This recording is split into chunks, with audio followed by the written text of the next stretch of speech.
El gobierno del diálogo ha sufrido un duro revés con el rechazo de la Asamblea a su proyecto trole de ley de urgencia económica. Richard Martínez, ministro de Economía, buen día, bienvenido a Contacto Directo. Buenos días, Alfredo. Aunque la mayoría de la bancada de Alianza País votó en contra del archivo, hay descontento por la conducción de las relaciones con la Asamblea. Fausto Terán, asambleísta de Pichincha, al respecto dejó esto registrado. Escuchemos. De parte del equipo económico, dos errores bastante fuertes. El primero, un decreto del 883 que no fue consensuado, que no fue socializado. Después, enviar una ley urgente con 404 articulados que modifican 222 leyes, es decir, bastantes articulados para que solamente quieran pasar por el Ministerio de Ley. Eso no fue el espíritu de la Asamblea. La Asamblea fue en el hecho de decir, analizar. Lamentablemente, el equipo económico, lo hemos dicho reiteradamente, que tiene que ser cambiado. No hubo socialización con la bancada de Alianza País sobre eliminar el subsidio y tampoco sobre el proyecto urgente. Alfredo, usted decía que el gobierno recibió un revés. Yo creo que el revés lamentablemente fue para el país. Veamos que en estos días la inestabilidad y la incertidumbre a nivel del riesgo país ha sido capturada por ese indicador, fruto del archivo total del proyecto de ley. En relación a las declaraciones del asambleísta, lamento esas declaraciones, evidentemente, seguramente él no estuvo enterado, él no asistió a las reuniones, pero hicimos un proceso que es muy complejo también de abarcar en su totalidad, con el detalle que corresponde. Eso ya es el debate que tiene que darse en el legislativo, pero sí hubo un proceso mediante el cual se informó, se entregaron las líneas generales, los conceptos generales, se revisó una buena parte del articulado. Lamento que esa sea la posición del asambleísta, pero tenemos que ver hacia adelante, Alfredo, y hacia adelante creo que hay una oportunidad para demostrarle al país y al mundo que podemos lograr consensos mínimos. Esa es la voluntad del gobierno. El diálogo al final del día tiene que ser concretado en acciones que permitan viabilizar el futuro del país, y es por eso que el presidente de la República ha señalado claramente que va a enviar un proyecto de ley que recoja los consensos de la comisión y también que recoja las inquietudes ciudadanas, de tal manera que hemos acotado mucho el proyecto. Esperamos ya enviarlo el día de hoy a más tardar. Es un proyecto bastante corto, bastante reducido, y que elimina algunas cosas que generaban preocupación en la ciudadanía, en los sectores productivos, para discutirlos más. Mantiene muchas cosas positivas e incluye acerca de socialización y diálogo que ofreció el presidente para el proyecto. Leonidas Issa de la CONAIE señaló lo siguiente, escuchemos. No se está dando resultados en la mesa de diálogo. Hasta ahora no hemos tenido ninguna, después de que presentamos a la comisión interventora la propuesta que hemos presentado. No hay ningún acercamiento con el gobierno nacional. Y no puede ser que teniendo la posibilidad de recaudar internamente, mire, solo si hubiéramos logrado tener mayor capacidad de determinación en el SRI, seguramente en este momento no hubiéramos estado realmente en un problema de esta naturaleza. Los grupos económicos que ganan más simplemente paguen lo que corresponde en la ley.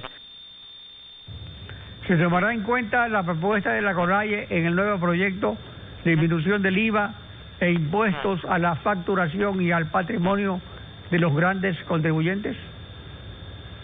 Primero, creo que es importante desmentir el hecho de que no ha habido diálogo. Luego de la eliminación del decreto, la derogatoria del decreto 883, se buscaron esos espacios de diálogo y lamentablemente ese diálogo terminó en una propuesta de la CONAIE de un planteamiento de un nuevo modelo económico, cuando el convenio había sido estructurar mecanismos de focalización sobre la política de subsidios. Al margen de aquello, nosotros estamos considerando que para el proyecto de ley se mantienen los aportes de las personas y de las empresas que más ingresos tienen, pero de una manera sostenida, de una manera equilibrada para no afectar la inversión ni tampoco afectar las expectativas de los agentes económicos. Parece que el señor Issa no tiene la información completa. Creo que debe escuchar también a la directora del Servicio de Rentas Internas. El trabajo que ha hecho el Servicio de Rentas Internas en el último año es destacable en términos de garantizar recursos por la vía del control. Ahora, lo que no se puede hacer es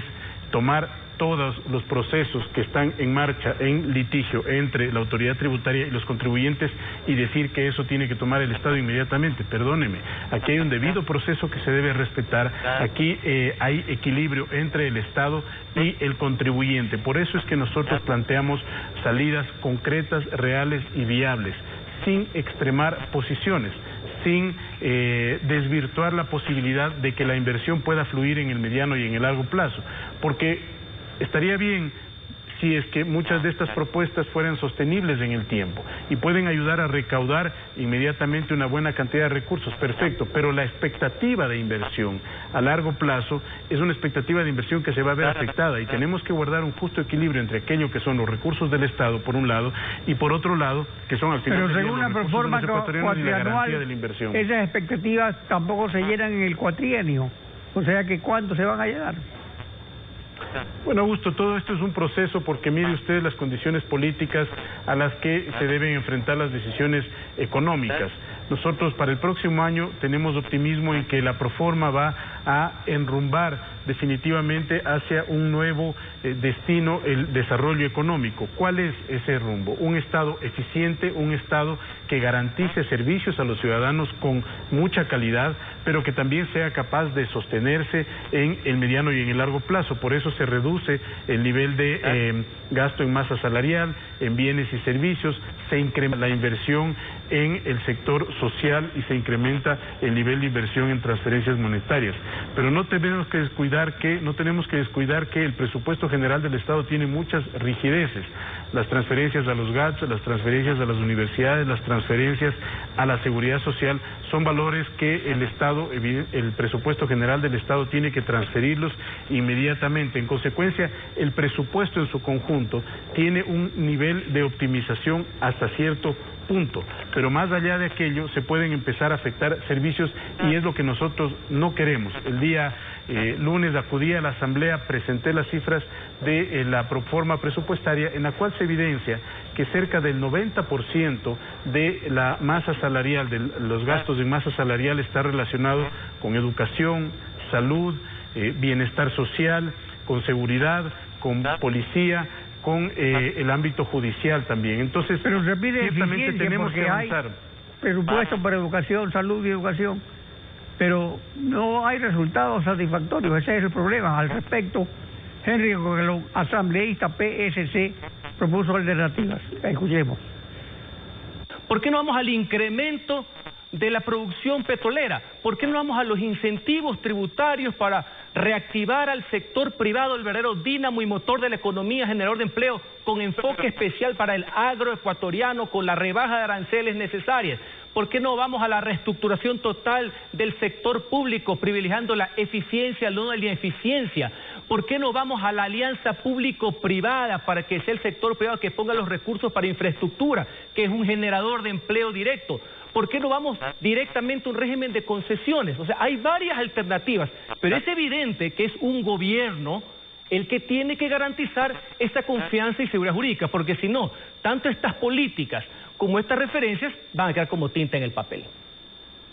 ¿El archivo del proyecto impidió que esto se trate en el segundo debate o ya no había tiempo y el Ministerio de la Ley era inevitable? Alfredo, la responsabilidad de garantizar seguridad jurídica y un entorno estable en el mediano y en el largo plazo no es responsabilidad única y exclusivamente del gobierno nacional, es responsabilidad de todos los ecuatorianos para beneficio de todos los ecuatorianos. Allí yo creo que hay una lectura incompleta y en consecuencia veamos lo que sucedió esta semana fruto de las decisiones que se tomaron en la Asamblea. Nuestra posición era que había opciones para viabilizar muchas de las cosas que estaban en el proyecto de manera positiva y otras que no se estaba de acuerdo por parte de algunas bancadas de retirarlo. Pero nuevamente, veamos hacia adelante, Alfredo, que creo que es lo que necesita el país. claridad sobre el futuro y una visión clara de hacia dónde queremos enrumbar la economía. Una economía con estabilidad macroeconómica que tenga un beneficio microeconómico para las empresas y para los ciudadanos. Una economía que nos permita reducir la pobreza, como la hemos reducido a la pobreza extrema entre marzo y septiembre de este año.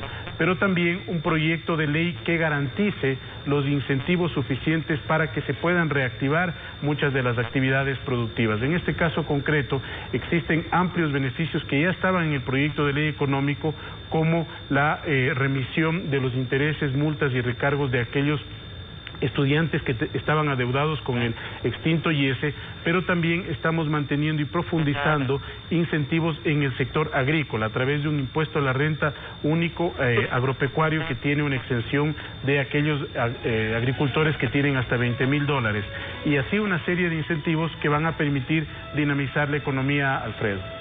Richard Martínez, ministro de Economía, gracias por participar en Contacto Directo. Muchas gracias. Estefi.